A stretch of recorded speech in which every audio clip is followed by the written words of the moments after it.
vous pouvez, si vous voulez, autour de votre image, vous avez des emojis.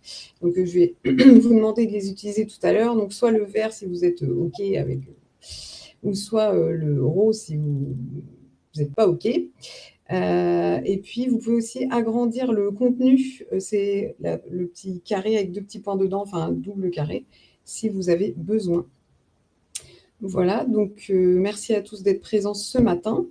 Donc, on va rentrer directement dans le vif du sujet. Donc, déjà, là, la présentation, former sans exclure le numérique accessible à tous. Est-ce que vous trouvez que cette slide est accessible ou pas? Voilà, donc soit vous pouvez répondre par le chat, ou soit vous pouvez répondre via les emojis autour de votre photo. Donc, j'ai un oui, 3, 4, 5, 6, des emojis roses, donc pas très accessible. Non, Chloé me dit non. Bien, en effet, elle est pas. On a un gros problème de contraste ici entre l'écriture et le fond. Je vous ai fait la même en version plus contrastée. Non, le titre n'est pas suffisamment contrasté. En effet, ce n'est pas assez contrasté. Donc ça, il faut faire bien attention quand on fait des documents qui soient bien accessibles. Donc, je vais vous mettre à la fin du webinaire des liens pour pouvoir tester vos contrastes, que ce soit sur vos présentations, vos sites web ou autres. Parce que ça, c'est une des premières choses qui est très importante pour l'accessibilité, c'est le contraste. Voilà. Ensuite, je fais une deuxième petite précision et en même temps, vous pouvez, ici en bas à droite, vous avez 3 petits points et vous pouvez activer les sous-titres si vous avez besoin. Et ça, c'est pareil, les sous-titres, c'est très important de les mettre le plus souvent possible. Donc là, moi, je n'ai pas la possibilité de les mettre pour tout le monde, mais vous pouvez les mettre si vous avez besoin. Alors, les sous-titres, comment dirais-je, ça aide ceux qui ne peuvent pas, qui ont des problèmes de vision, mais ça aide d'autres personnes aussi. Par exemple, je pense aux personnes qui sont étrangères. Par exemple, si vous avez un Italien qui suit votre formation ou votre atelier, et puis il parle la langue, mais pas non plus de manière fluide, et ben, le fait d'avoir les sous-titres en français vont beaucoup l'aider à comprendre votre atelier. Et puis, la troisième chose, c'est si vous avez des problèmes ou si les personnes ont des problèmes de connexion, si à un moment ça se coupe, le son se coupe, et ben, il verra toujours quand même défiler normalement les sous-titres. Donc, du coup, ça permet de, comment dirais-je, de rendre toujours accessible, enfin, autant que possible, les sous-titres aident à l'accessibilité. Et oui, mon logo n'est pas accessible sur fond blanc, mais normalement, moi, j'ai un fond noir, enfin plus foncé. Et en fait, je me suis mis aux couleurs du Festival de l'Apprendre. Donc oui, en effet, c'est une bonne remarque de Pierre. Et mon logo n'est pas très accessible sur le fond blanc, je l'accorde. Merci Pierre pour la remarque. Donc là, c'était pour vous mettre un peu dans le vif du sujet déjà au niveau des contrastes et des sous-titres. Je vais quand même me présenter. Donc moi, je suis Charlotte Ducrot, donc j'ai 2 casquettes. Je suis assistante de formation indépendante auprès des organismes de formation. Donc je les accompagne dans tout ce qui est gestion administrative, certification Calliope, OPCO, etc. Et puis je me suis formée en parallèle pour les aider à répondre à la certification Calliope en tant que référente handicap externe. Et donc, je me suis formée à tout ce qui est accueil des personnes en situation de handicap, accessibilité numérique et pédagogie inclusive. J'ai d'ailleurs fait un atelier hier sur la conception universelle de l'apprentissage. Je vous mettrai le lien aussi à la fin. Donc, voilà. Donc, si vous avez d'autres questions ou autres, n'hésitez pas sur ces sujets. Maintenant, je vais faire un premier petit sondage pour connaître votre connaissance, pour savoir vos connaissances sur l'accessibilité numérique. Hop. Et bien, c'est parti. Quelles sont vos connaissances en matière d'accessibilité numérique? Donc, accessi quoi? J'ai des notions, je peux m'améliorer ou je suis incollable. Alors, j'ai beaucoup de je peux m'améliorer. Donc, j'ai des notions. J'ai pas d'incollable. Alors là, on est vraiment sur les bases. Donc, si vous avez déjà des bonnes notions assez poussées sur RGA, etc., là, on est plus sur vraiment l'accessibilité de base. Hop. Clac. Voilà le résultat. J'espère apporter des choses à ceux qui ont déjà beaucoup de connaissances. Je vous remercie d'avoir répondu. Hop. Clac. Et je vais repartir ici. Et du coup, maintenant, je vais vous donner quand même une mise en contexte, parce qu'en fait, souvent, ce qu'on me dit, c'est que moi, dans mes formations, je n'ai pas forcément de personnes qui ont des besoins, qui ont des handicaps et autres. En fait, je vais vous faire un quiz sur les chiffres du handicap pour avoir déjà mettre un contexte et se dire que enfin, vous allez voir tout à l'heure, mais en fait, sur à peu près, si vous avez 10 apprenants dans votre salle, il y a potentiellement 2 personnes qui ont une situation de handicap. Donc, ça, c'est important à savoir. Et la deuxième, je vais vous faire un autre test aussi pour savoir si vous connaissez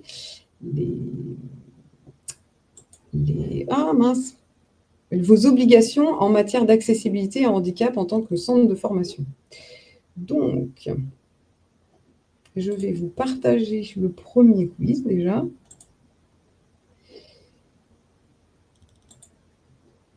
Le lien dans le chat. Clac. Je vous demande juste 30 secondes pour partager. Démarrer le partage. Clac, clac. Alors, est-ce que vous voyez le QR code? Normalement, c'est bon. Et je vous mets sinon le lien dans le chat. Donc, je sais que ça, c'est des activités qui ne sont pas forcément très, très accessibles, mais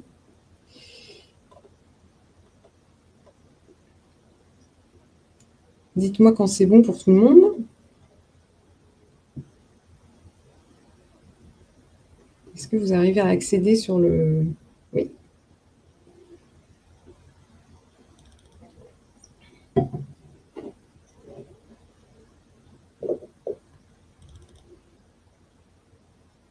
Je vous laisse encore 10 secondes.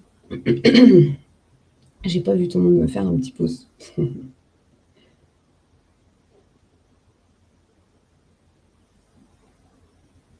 Hop. Alors, c'est parti. Clac. Alors, quel est le nombre de personnes vivant en France de plus de 15 ans porteurs d'un handicap?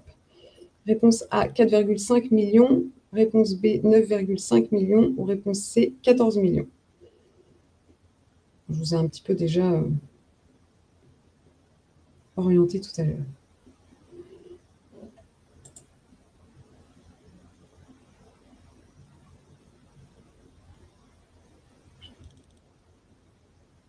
Il manque 2 ou 3 personnes.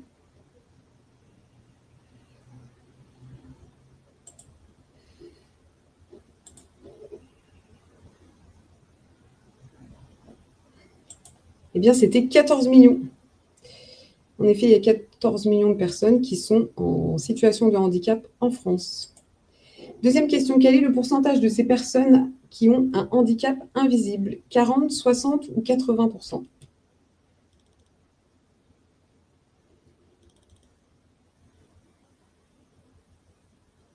Alors, j'ai en majoritairement 80%.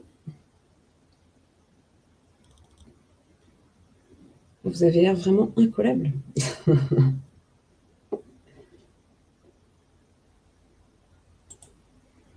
Hop, et oui, c'était 80% des personnes qui ont un handicap, sont porteurs d'un handicap invisible. Ensuite, à votre avis, quelle est la provenance des handicaps? 82% accident, maladie et 18% naissance, ou bien 58% de naissance, 42% accident et maladie?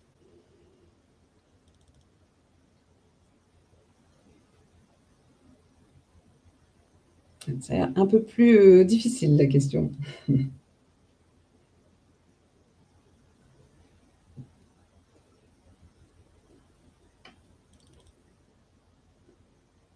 Alors, le handicap plus de naissance ou suite à un accident ou une maladie?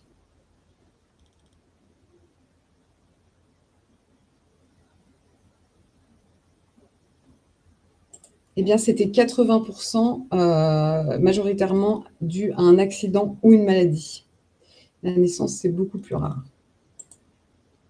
Ensuite, quel est le pourcentage de la population qui fera face à une maladie invalidante ou une déficience temporaire ou durable au cours de sa vie? 20%, 50% ou 70%?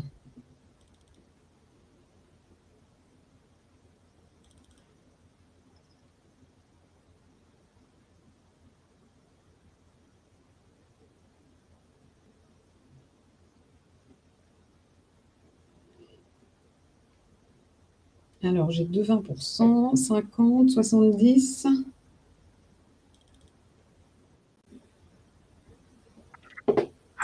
Eh ben, c'est 50%. La moitié des personnes, enfin, on fera tous, enfin, la moitié de la population fera face à un moment donné à une maladie invalidante ou une déficience. À votre avis, quel est le pourcentage des personnes handicapées en fauteuil roulant? 3, 12 ou 48%, parce que c'est souvent la représentation que l'on a du handicap.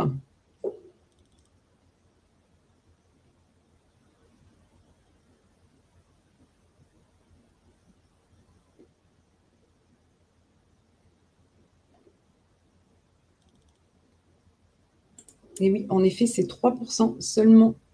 Donc en fait, on représente toujours le handicap par le biais du fauteuil roulant, alors qu'en fait, c'est une part minime des situations de handicap. Quel est le pourcentage de personnes porteuses d'un ou plusieurs troubles 10 en France? 2, 6 ou 12?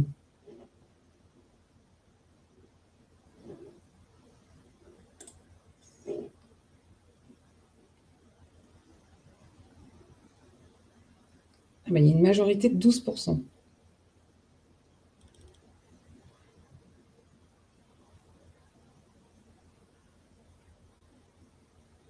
Alors j'ai 12, 12 et 2, 6. Eh bien, c'est 6%. Et la dernière question, selon l'Organisation mondiale de la santé, combien y a-t-il de personnes handicapées dans le monde? 650 millions, 950 millions ou 1,3 milliard? Pour ceux qui ont suivi les JO paralympiques, normalement, vous avez la réponse. Mais ça commence à dater un peu.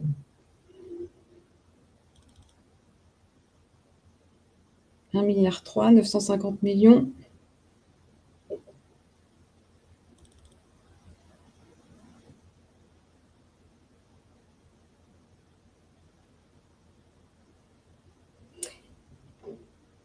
Eh bien, en effet, c'est 1,3 milliard. Vous êtes incollable. Donc, je vous remercie d'avoir participé. Hop, je vais revenir sur le... Est-ce que vous avez des réactions face déjà à ces chiffres et à ces chiffres? Non. C'est pour ça que le symbole de l'accessibilité est une personne debout, les bras écartés. Oui. C'est une question ou une affirmation? Alice?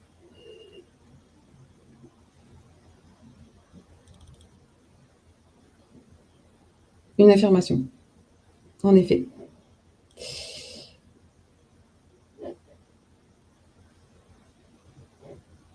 Oui, donc en effet, c'est le symbole de l'accessibilité, c'est le symbole que j'ai utilisé moi pour mon logo, mais du coup, souvent quand on représente le handicap, on le représente quand même souvent par le biais du fauteuil roulant.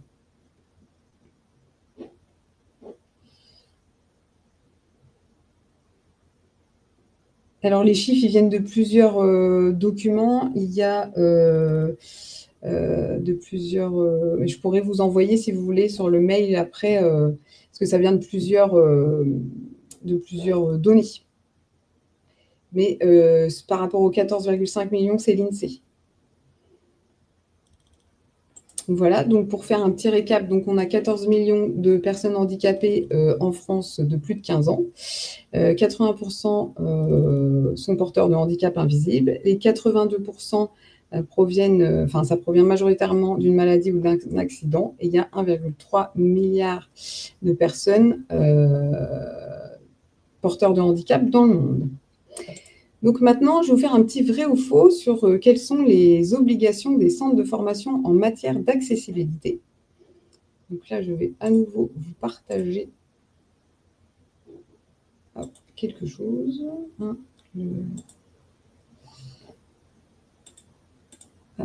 Je vous fais un partage d'écran. Je suis désolée, c'est pas...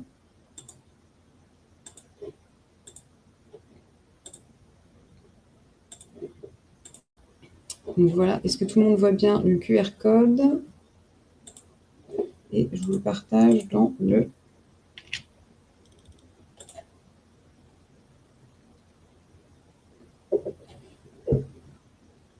Oui, Oui, Chloé dit avoir un référent handicap, en effet.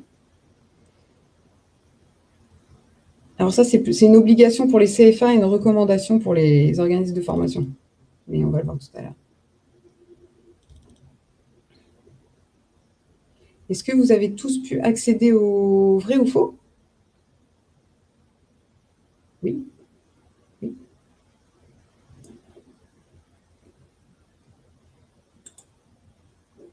Voilà. Est-ce que je peux démarrer le questionnaire?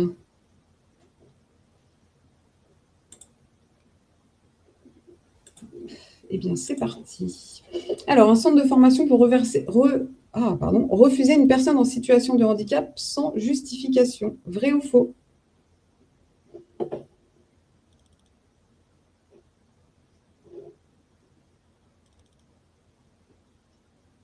Bon, celle-là, elle est un peu simple.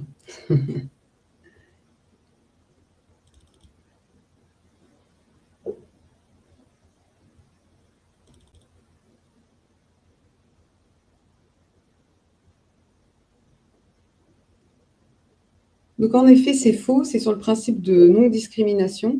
Le refus doit être motivé. Il faut vraiment que la personne ait besoin d'aménagements vraiment très complexes et que le centre de formation ne puisse pas mettre en place pour pouvoir refuser éventuellement l'accueil et l'aménagement de la personne en situation de handicap.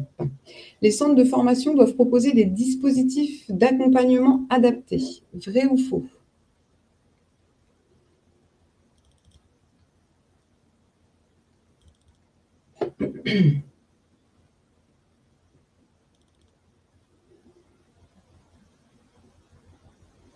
Une majorité de vrai.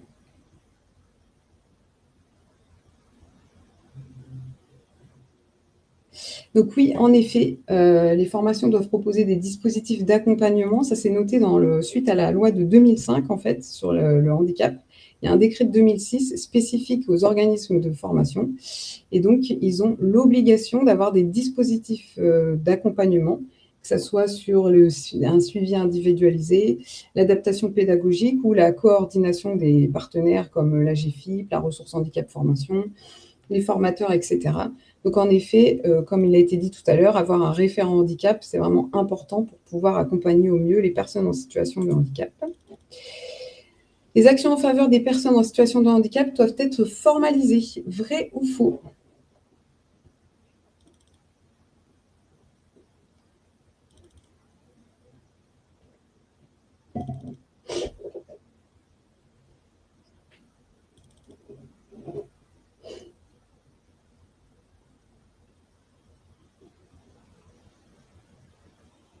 Et oui, en effet, elles doivent être formalisées, traçables, connues et organisées, toujours selon le décret de 2006. Les droits à la compensation du handicap s'appliquent aussi en formation professionnelle et pas que à l'école.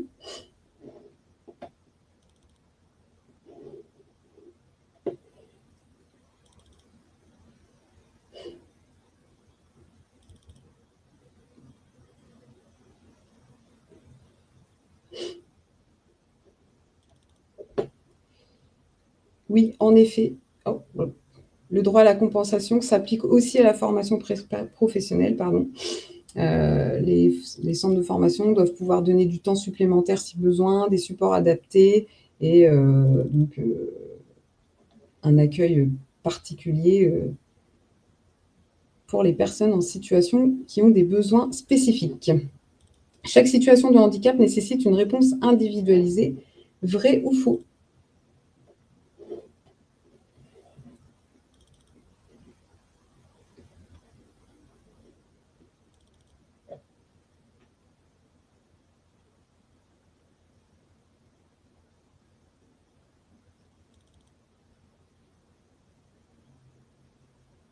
Et oui, c'est vrai. Chaque réponse doit être adaptée aux besoins spécifiques de chaque personne. L'accessibilité concerne uniquement les locaux. Si c'était le cas, on ne serait pas là.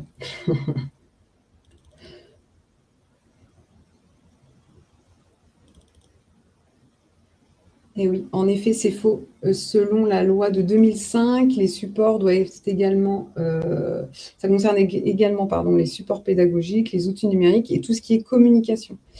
C'est souvent oublié aussi, mais quand vous faites par exemple vous parlez sur les, enfin vous faites de la communication sur les réseaux sociaux, sur votre site web ou autre, les documents doivent être, tout doit être accessible. L'accessibilité bénéficie uniquement aux personnes ayant une reconnaissance administrative du handicap.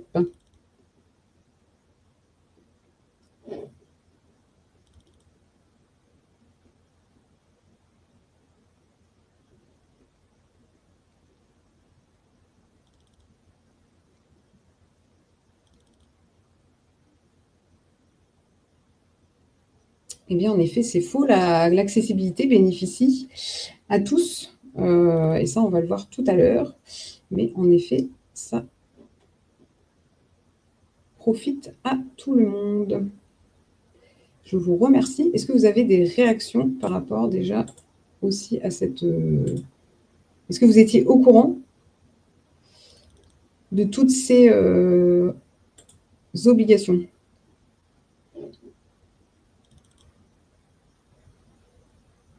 Quel intérêt de l'accessibilité et de si chaque situation de handicap doit être individualisée? En fait, l'accessibilité et la conception universelle de l'apprentissage permet d'avoir des moins gros besoins de compensation. Et ça, on va le voir. Ça me fait une très bonne... Merci Alice, ça me fait une très bonne transition pour la suite. Alors, les supports de formation devaient aussi être accessibles, PDF, slides, etc. En effet. Donc là, je vous fais juste un petit récap sur les obligations en bref. Donc, les organismes de formation doivent participer et lutter à la lutte contre la discrimination. Il faut quand même savoir que selon l'OMS, non pas l'OMS, je dis des bêtises, selon le défenseur de droit, le handicap, c'est une des premières causes de discrimination sur 25. Donc, les organismes de formation doivent aussi avoir un dispositif d'accompagnement. Donc, en effet, comme on a dit tout à l'heure, tout ce qui est référent handicap,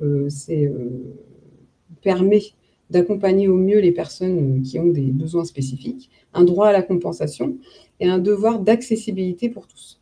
Donc ça, c'est les obligations selon la loi de 2005 et le décret de 2006. Donc ça, il est facilement trouvable sur Internet, si besoin. Donc maintenant, je vais vous présenter une vidéo justement pour voir la différence entre l'accessibilité et la compensation et répondre à la question d'Alice. Et je vais vous mettre un peu en situation de handicap. Je voulais juste savoir s'il y avait des personnes qui avaient des troubles visuels. Mais visuels à pas avoir, juste pas des lunettes, mais aussi tout le monde voit correctement.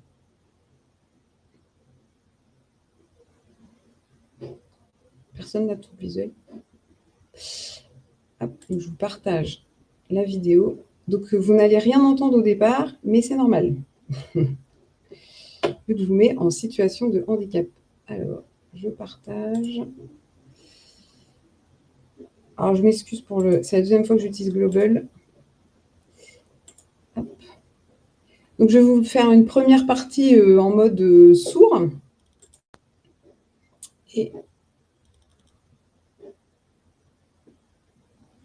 est-ce que vous voyez ce que je partage? Oui, c'est bon. C'est parti.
je ne vais pas aller beaucoup plus loin. Déjà, je vous demande si là, vous comprenez, alors sachant que c'est des dessins et il y a de l'écriture.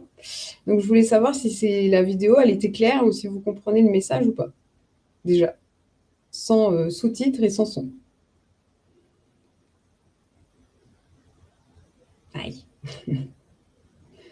J'ai une personne qui ne comprend pas trop. J'ai 3 personnes qui comprennent bien. Alors maintenant, je vais la remettre à 0 et je vais mettre les sous-titres avec. Ça, c'est pour vous montrer l'importance des sous-titres.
Et rendre accessible sont donc complémentaires. Les actions de compensation sont destinées d'abord à la personne, pour lui permettre de faire face aux conséquences de son trouble dans la vie quotidienne. Par exemple, grâce à des aides matérielles, comme les prothèses ou du matériel pédagogique adapté, des aides au transport, des aides humaines, comme les AESH à l'école pour les élèves en situation de handicap, des aides institutionnelles, comme les services de soins, les orthophonistes, les ergothérapeutes ou encore les établissements médico-sociaux. Les actions d'accessibilité, quant à elles, visent à rendre accessible l'environnement global. Il s'agit par exemple des bâtiments et des transports. Mais ce n'est pas l'essentiel, car les personnes à mobilité réduite sont minoritaires parmi les personnes en situation de handicap. L'accessibilité vise aussi et surtout l'accès de tous à l'éducation, à la culture, au sport, aux loisirs, aux soins, à l'emploi, à la vie citoyenne. En matière d'éducation, l'accessibilité des apprentissages peut passer par différentes adaptations. Par exemple, celle des supports, avec une transposition visuelle pour les malentendants ou auditive pour les malvoyants. L'enseignant peut également adapter les modalités d'apprentissage, en favorisant les représentations, le travail en petits groupes, avec ou sans manipulation. Il peut encore adapter les temps de réalisation et aménager les évaluations et examens. Les paramètres pour rendre les apprentissages plus accessibles sont nombreux. Ces deux types d'actions, compenser et rendre accessible, sont complémentaires et doivent faire œuvre commune. Cependant, elles peuvent parfois jouer l'une contre l'autre. Par exemple, l'accompagnement d'un élève par un AESH peut entraîner une baisse de l'accessibilité pédagogique mise en place par l'enseignant. Pour éviter cela, les vecteurs de compensation que sont les AESH doivent aussi être des acteurs d'accessibilité pour rendre les élèves les plus autonomes possibles. C'est toute la délicatesse et la difficulté de l'accompagnement. De manière générale, on s'aperçoit avec plaisir que les aménagements et progrès technologiques conçus pour les personnes en situation de handicap, comme la télécommande à infrarouge, l'ergonomie des voitures ou les planchers des transports à hauteur des quais, profitent à l'ensemble de la population, valide ou en situation de handicap. De même dans les classes, chaque adaptation pédagogique peut être utile à tous les élèves, ordinaires ou extraordinaires. Et ce n'est pas un moindre détail.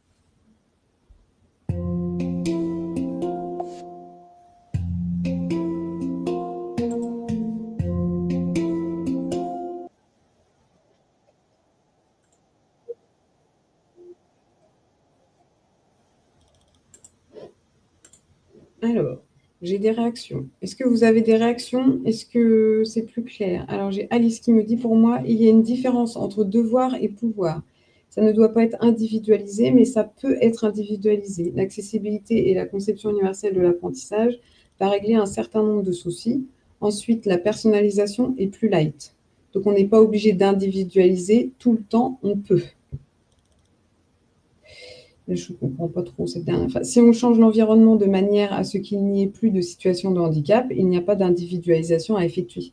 En fait, c'était le sujet de la vidéo, c'est plus on va accessibiliser par le biais, par exemple, de la conception universelle de l'apprentissage ou par de l'accessibilité numérique, et moins on aura besoin de... Si je mets des sous-titres à toutes mes vidéos, par exemple, ben celui qui a des difficultés à entendre ou de connexion ou autre, j'aurais pas... Enfin, comment dire on aura moins de besoins particuliers à faire, mais on aura quand même toujours des besoins spécifiques pour certaines personnes. Mais en effet, plus l'accessibilité va être grande et moins la compensation, et moins on aura besoin de compenser. Et en plus, on s'adaptera au plus grand nombre de diversité d'apprentissage des apprenants, comme on l'a vu hier pour ceux qui ont suivi la conception universelle de l'apprentissage hier. Est-ce que d'autres personnes ont des réactions ou des questions par rapport à l'accessibilité et la compensation ?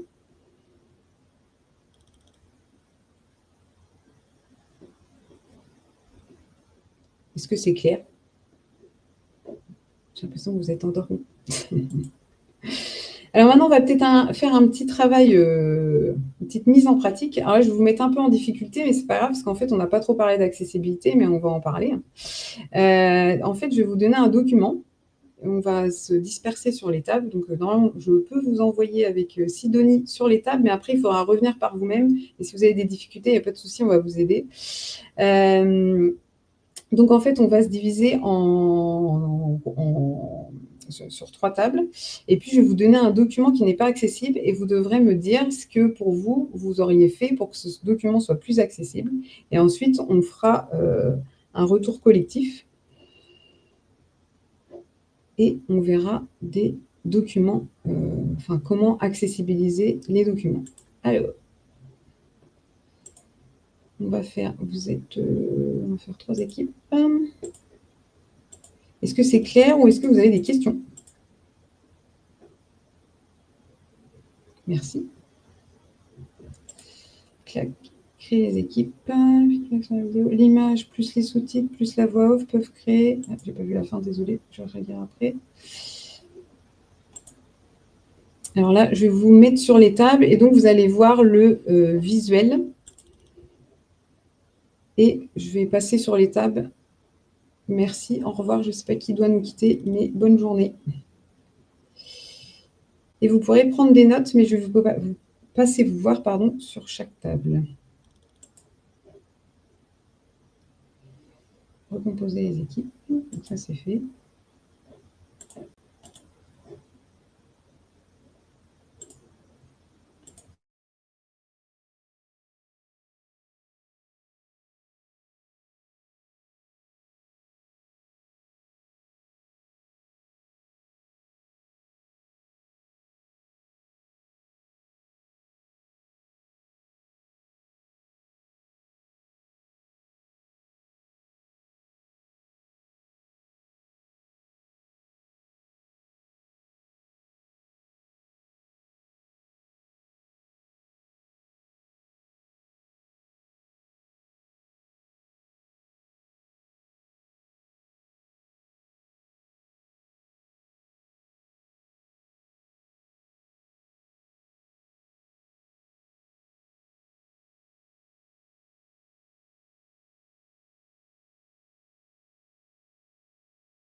Il faut le prendre en main.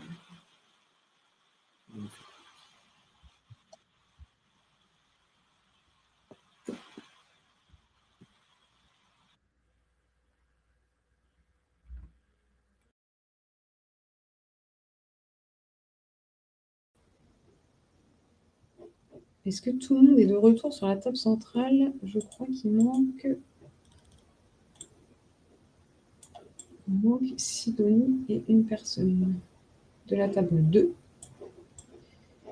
Je pense que Sidonie est en train d'aider à revenir. Charlotte, excuse-moi, je vais juste attirer son attention sur. Je ne connais pas Glooby, là, mais on a le décompte qui arrive à 1 minute 20. Là. Alors, je ne sais pas si tu dois prolonger ou faire quelque chose. Je vais l'arrêter. D'accord. Merci, Didier. Clac. C'est parce que du coup, on finit un peu plus tôt, vu que... On a été trop efficace. Ouais. Oui, c'est ça.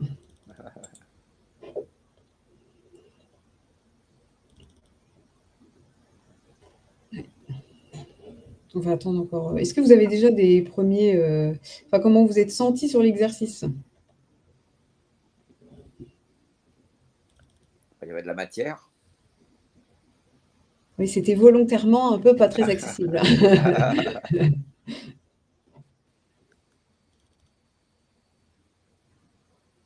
C'était le but du jeu.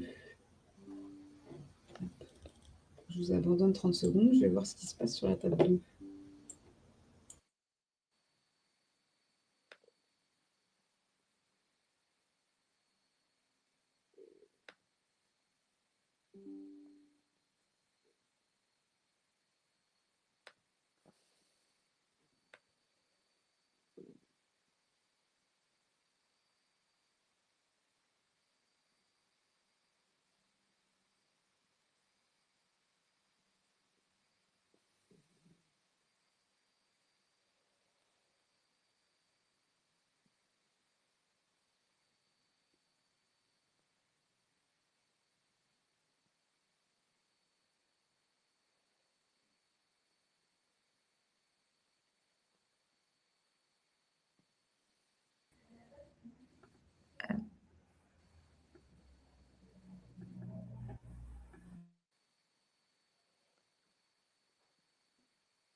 Alors, problème d'accessibilité, Pierre a un Mac et il n'arrive pas à revenir.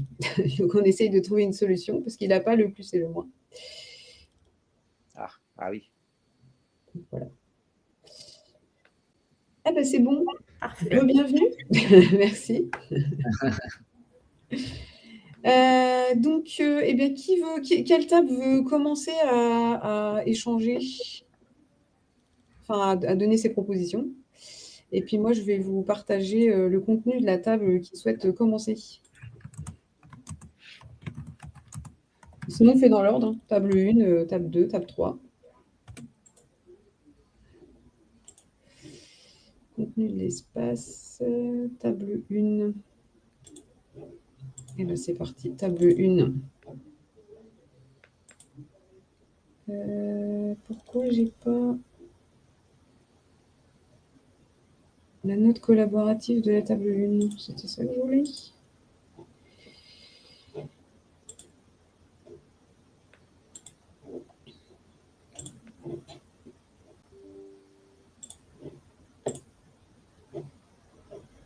Voilà. Est-ce que quelqu'un peut prendre la parole pour nous dire ce que vous avez remarqué sur le document, la table 1, suite à vos prises de notes? Sinon, je lis. Ça ressemble à ce qu'on a écrit nous. Oui, sur la table 4, par contre. C'est la table 4 ah bah, pour moi, c'est la 1, mais c'est pas grave. Ah bah, ok. Allez-y. Et du coup, globalement, la taille de la police, déjà, qui était assez petite à certains endroits. Le contraste des couleurs, le choix des couleurs, le contraste. Effectivement, sur le choix des couleurs, on s'est posé la question sur les personnes qui ont on va dire des incapacités visuelles sur le daltonisme, par exemple, qui pourraient ne pas voir certaines couleurs comme sur le document. Beaucoup de couleurs différentes. C'est vrai que ça va un peu dans tous les sens.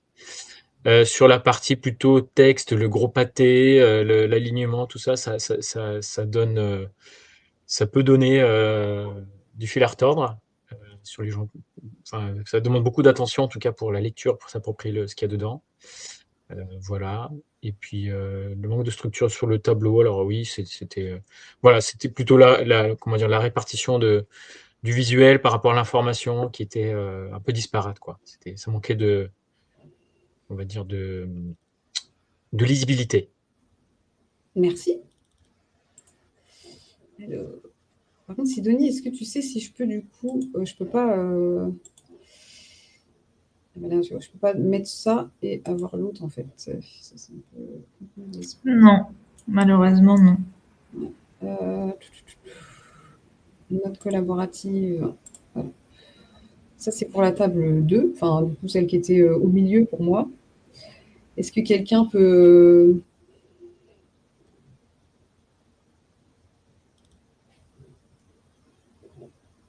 Sinon, je vais lire. Visibilité détruite et non de ceci. Ok, non de ceci. Et non des titres, quoi. Ouais, c'est ça. Sinon, je peux le faire hein, si tu veux. Ouais, vas-y. Après, on avait donc la taille des polices et le choix des polices. Ce qui aurait été mieux, c'est soit le choix de police Luciole ou enfin, n'importe quel choix de police tant qu'il est sans sérif. Après, on avait bien évidemment le contraste, pardon, les niveaux de titrage avec les titres, les sous-titres, etc. On avait une phrase qui était beaucoup trop longue. C'était une seule phrase sous le texte à chaque fois. Donc on s'est dit qu'il fallait déjà diviser les informations, peut-être faire plusieurs slides, mettre en gras ce qui pouvait ressortir,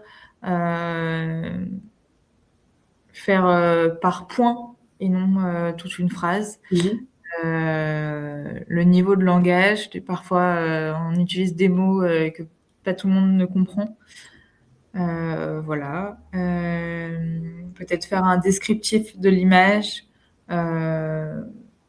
puisque ça n'allait pas forcément avec ce qu'il y avait au-dessus ou en dessous. On parle du numérique, mais c'était une personne en situation de handicap avec un fauteuil roulant qui montait dans un bus, donc on n'avait pas tout compris pourquoi cette image-là. S'il y a des abréviations, les expliciter. Les liens hypertextes du en savoir plus. Et du coup, on avait encore une petite attention aux espacements dus au texte non justifié. Il faut prioriser la justification en drapeau et non aligné pour que les espacements entre les lettres restent les mêmes. Et enfin, si on est en fichier PDF, faut faire un balisage pour faciliter la lecture. Oui, super. Merci. C'est quoi un balisage des fichiers PDF? Est-ce que quelqu'un peut répondre au balisage? Oui, c'est une configuration du fichier PDF qui permet au lecteur d'écran et aux synthèses vocales d'indiquer à l'utilisateur le contenu qui va lui être proposé. Donc, on va lui dire que ça, c'est un titre de niveau 1, et énoncer le titre, ça, c'est un titre de niveau 2, énoncer le titre, etc. Et puis, lui indiquer quand, par exemple, il y a des listes à puces ou quand il y a un hyperlien, ce genre de choses. Donc, ça va aider l'utilisateur à mieux comprendre le contenu. D'accord, ok, merci. Et ça lui permettra aussi peut-être de naviguer dans le document avec un système de sommaire interactif ou ce genre de choses. On va le voir tout à l'heure. Sauf que la table 3, j'ai plusieurs notes collaboratives. Je ne sais pas laquelle est la bonne. Ça doit être la dernière tout en bas, je pense. Je cherche. Table 3, notes collaboratives. Ces deux-là, je les ai déjà faites. Notes collaboratives.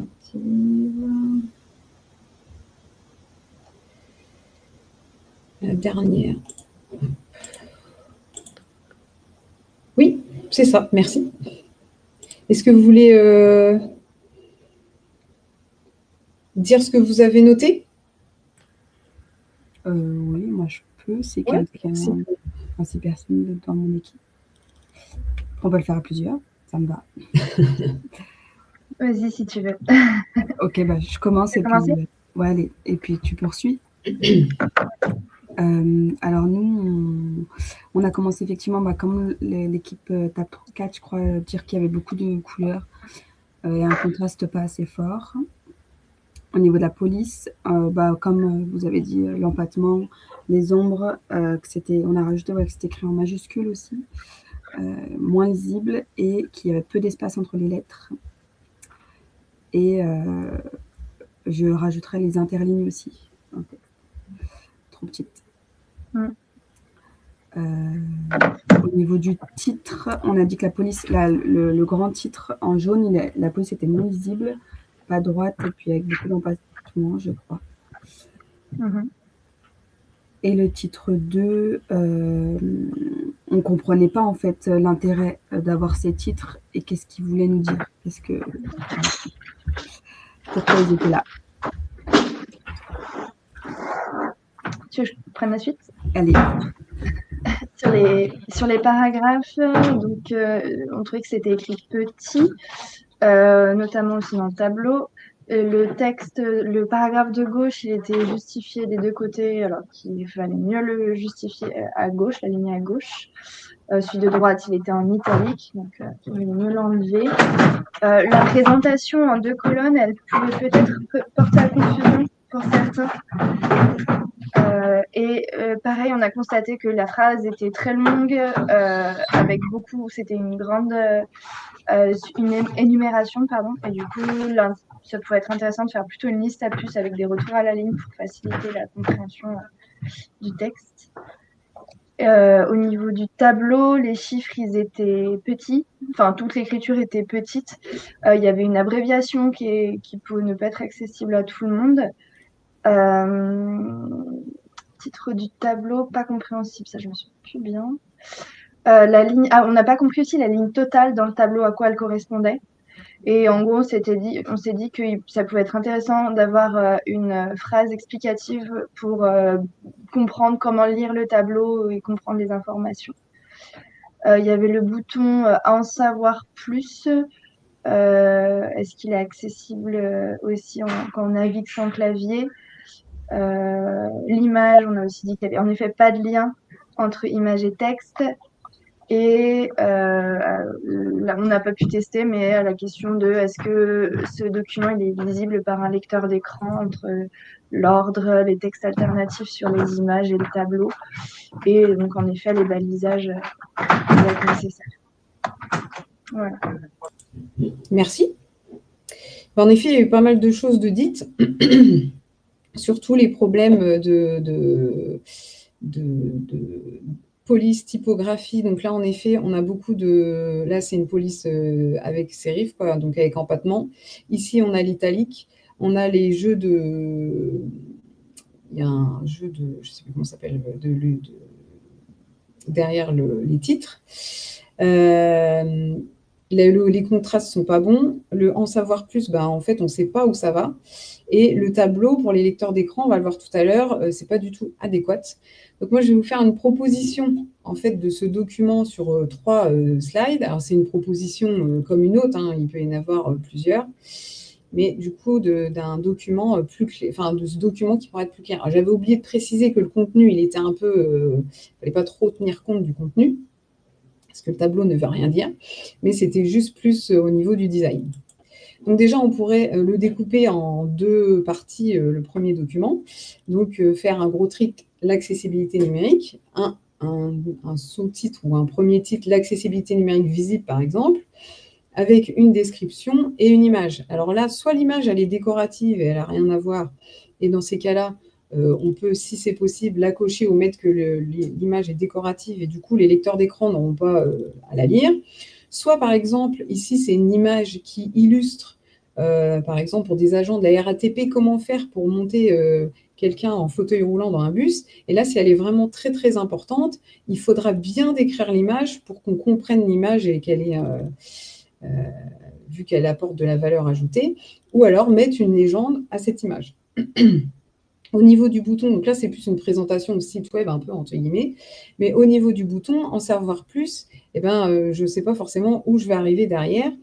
Et pour les personnes qui utilisent des lecteurs d'écran, par exemple, eh ben, ça peut être difficile de savoir où ils arrivent, parce qu'après, du coup, si en plus les titres, les sous-titres, etc. sont mal construits, eh bien, du coup, ils ne vont pas forcément savoir où ils sont. Donc, mettre de manière plus claire les liens, comme là, les bonnes pratiques de l'accessibilité numérique, je sais exactement où j'arrive, et du coup, c'est beaucoup plus facile pour moi. On avait aussi des problèmes d'espacement entre les lignes. Donc là, il y a un espacement de 1,5 minimum. Enfin, ça, c'est sur les textes, c'est ce qui est recommandé. Et puis, on avait aussi la justification du texte. Ça, il faut éviter de justifier le texte. Donc ça, c'est une première partie. Ensuite, j'ai la deuxième partie du document. Donc là, j'ai un titre, la définition de l'accessibilité numérique. Donc j'ai juste mis la définition. L'accessibilité numérique consiste à s'assurer que chacun, quelle que soit ses capacités, peut accéder et interagir avec le contenu numérique, comme les sites web, applications, etc. Donc là, j'ai un document clair et avec juste une définition.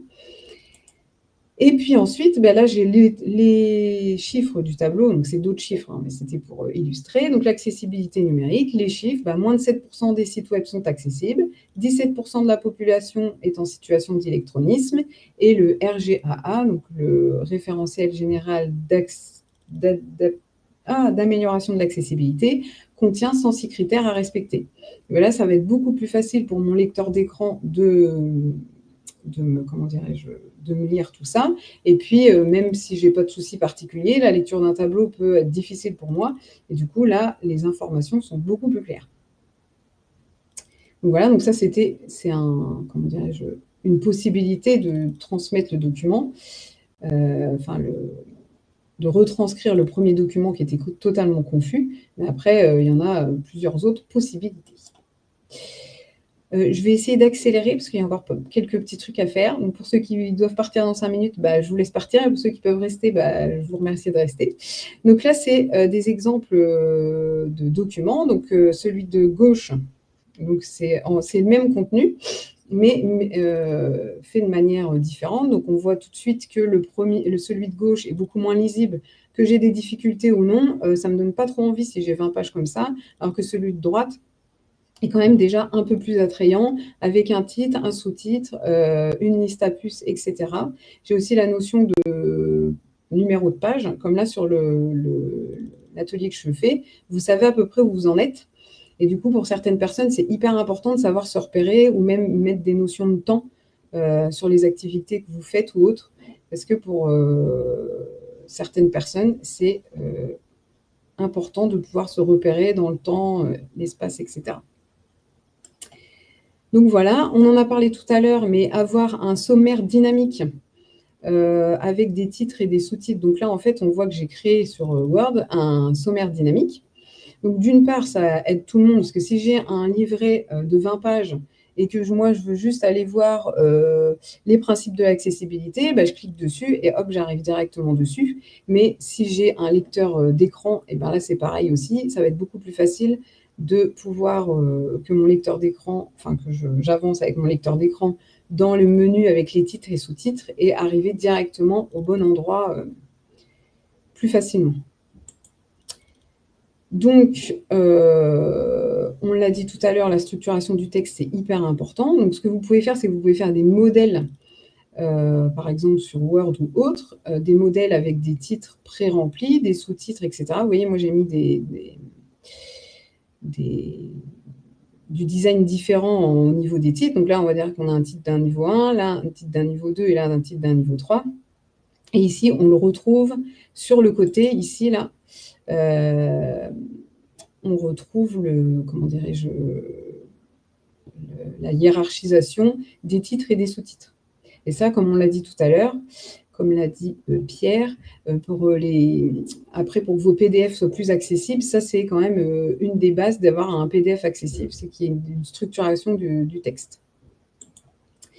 Voilà, maintenant je vais vous faire une démonstration de lecteur d'écran justement pour se rendre compte, parce qu'en fait on ne se rend pas forcément compte de la difficulté qu'on peut rencontrer. Alors, j'en ai plusieurs. Et pourquoi j'en retrouve plus qu'une? Parce que je pense qu'il y a trop de choses de charger. Alors, partager. Alors.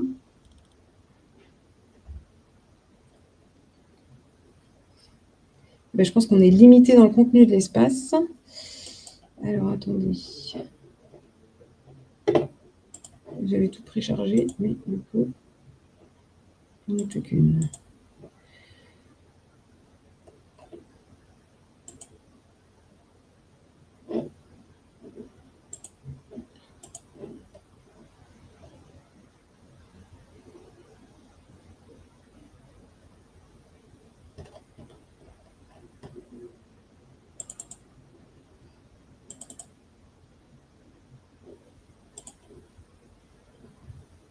Bon, ben, je vais vous faire déjà la dernière que je devais faire.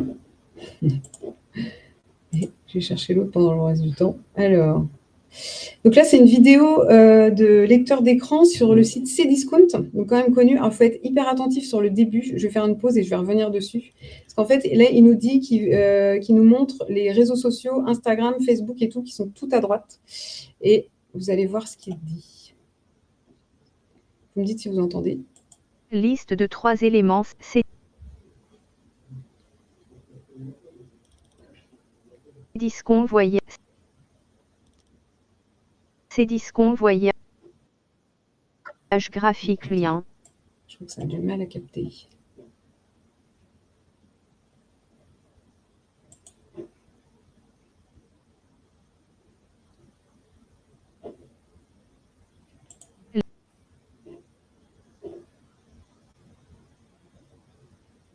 Bah. Le pourcentage de la population en situation d'électronisme en France en 2021, 5, 17 ou 35?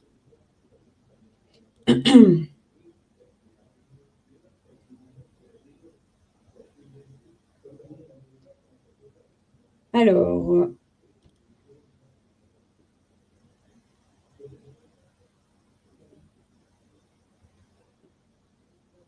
il me manque encore des réponses. Hop. Donc, c'est 17%. Citez le nom du référentiel d'accessibilité européen. Est-ce que c'est le RGA, le W3C ou la DRITS?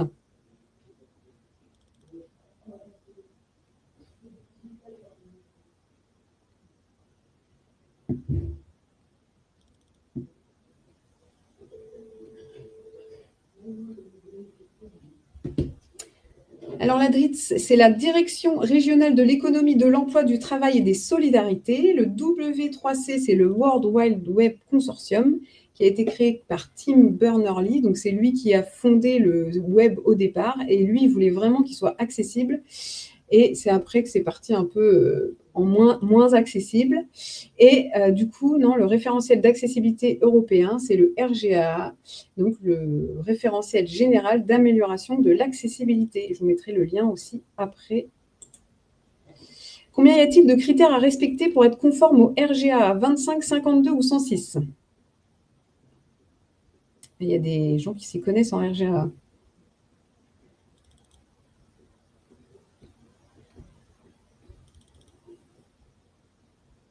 Donc, en fait, vous pouvez faire un petit test d'accessibilité avec 25, mais sinon, si vous voulez vraiment être conforme selon le RGA, c'est 106 critères qu'il faut respecter. Est-ce qu'une image doit obligatoirement comporter un texte alternatif? Oui, bien sûr, ça dépend si l'image est décorative ou non, pas du tout.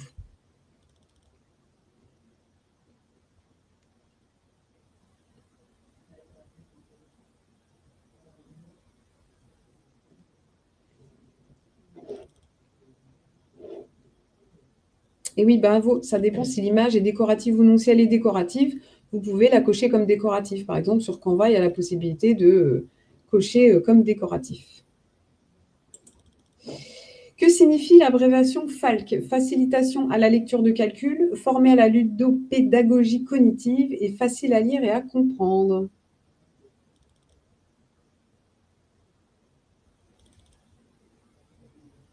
Et oui, c'est facile à lire et à comprendre. Donc ça, c'est une méthode d'écriture et de communication qui permet de rendre l'information plus facilement compréhensible et lisible. Et dernière question, un document pour qu'il soit plus accessible, il doit être structuré avec des titres et des sous-titres, en braille ou comporter une table des matières active et un lexique. Et les réponses sont multiples.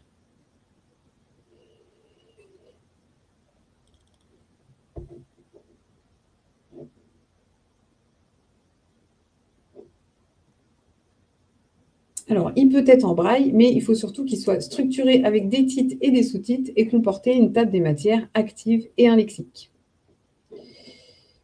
Hop. Je vous remercie pour votre participation. Je retourne sur mon document. Je n'ai pas tout à fait fini, mais bon, si vous en avez marre, vous pouvez partir si vous n'avez plus le temps. Mais en tout cas, je vais vous donner les 10 leviers d'accessibilité à mettre en place dès demain ou pour rendre au moins accessibles vos documents. Donc, on l'a vu tout à l'heure, le contraste entre le texte et le fond, des sous-titres et des transcriptions quand vous faites des documents audio, enfin quand vous donnez de l'audio, un design et un contenu épuré, utiliser des polices sans sérif comme Arial, Tahoma, Luciole, etc. Limiter à 2 polices ou 3 couleurs différentes, créer et hiérarchiser les titres et les sous-titres, privilégier du texte au tableau et au graphique, comme on l'a vu tout à l'heure, pour que ce soit plus facilement lisible, ajouter du texte alternatif ou une légende aux images, surtout si elle n'est pas décorative, et ajouter une table des matières navigables et un lexique. Comme hier, par exemple, j'ai fait une animation sur la CEA, et va redire ce que c'est que la CEA dans un lexique. Ça peut être important pour certains. RGA et français en Europe, c'est une norme. RGA et français en Europe, c'est une norme. Pas compris.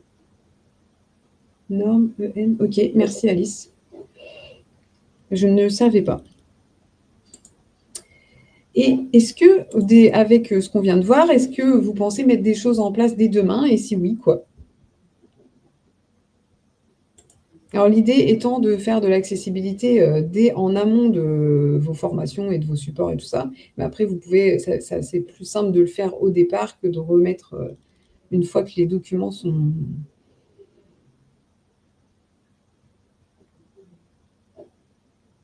Personne ne veut rien mettre en place dès demain. Dommage. Et du coup, je vais vous... est-ce que vous avez des questions, des réactions? Et pour ceux qui restent, je sais que j'ai beaucoup débordé, j'en suis désolée. Est-ce que vous pouvez me dire si tout s'est bien passé pour vous? Presque. Ah, qu'est-ce qui a... T'as eu des soucis, Didier? Juste là, quand tu as fait le passage. Ah bah oui. Voilà. Et oui, c'est bon. C'est pas grave. T'inquiète pas. Hop.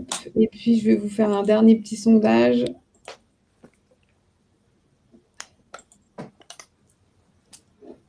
Clac. Est-ce que vous avez eu le sentiment d'avoir appris quelque chose? 1 étant pas du tout, 5 étant absolument. J'espère que j'ai appris des choses aux personnes qui s'y connaissaient déjà.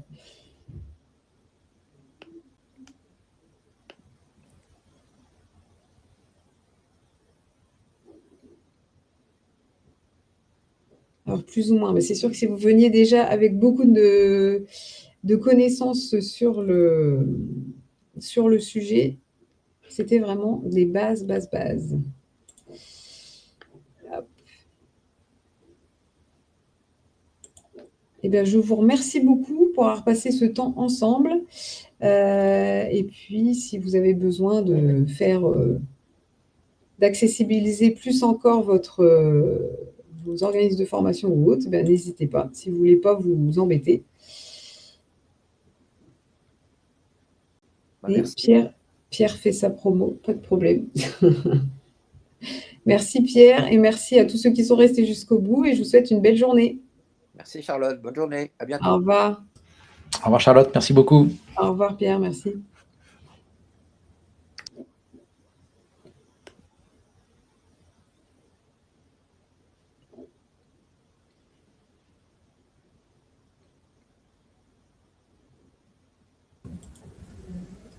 Je pense que tu peux Partir, ouais, pour partir, c'est facile. Vous avez juste à fermer la fenêtre. Fermer l'onglet de Global. Voilà. Tu coupes le... Oui.